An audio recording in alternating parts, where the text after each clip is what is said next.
if we don't, then what? But you really taught me that. And especially in our friendship, I mean, the things that we've shared with each other, there were things that I didn't even know how to share with myself, let alone other people. And I think like our friendship really brought that out. And that's why I say this idea of naked friendship, because I always felt like I had to protect and keep that hidden. And what I realize now is like that's really just extra weight. Right. It's an extra burden. It's rooted in both a combination of pride and shame when you think you cannot admit and show where you have made mistakes, and you have been with it and through it with me. And I'll pause to give you time to chime in.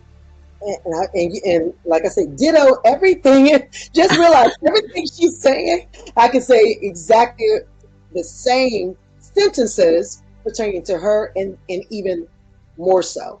I think just the thing with young people, as you and I both were going through our phases in life at that time, especially back in our 20s, one thing I started to realize is that there were so many young people that are kind of in their silent, what I call their silent screens. They were having their silent Mm, screens within.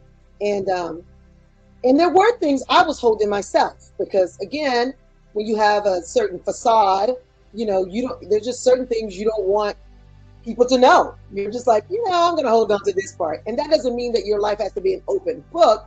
But I did quickly start realizing, why are you holding on to this?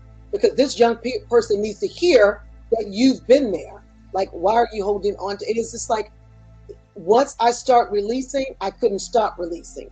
So it wasn't something that I went out like, oh, let's just be really open and transparent about all things, Vanessa, and the good, the bad, the ugly, whatever.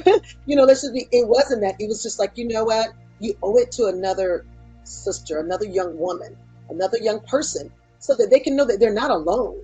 They're yeah. not alone in this. You went through this so you can help someone else not maybe deal with the exact same thing with this. So it started early, and it really did. I think, Michanda, even though prior to us even meeting there, but we were early in our 20s, in back home, just always a thing with young people.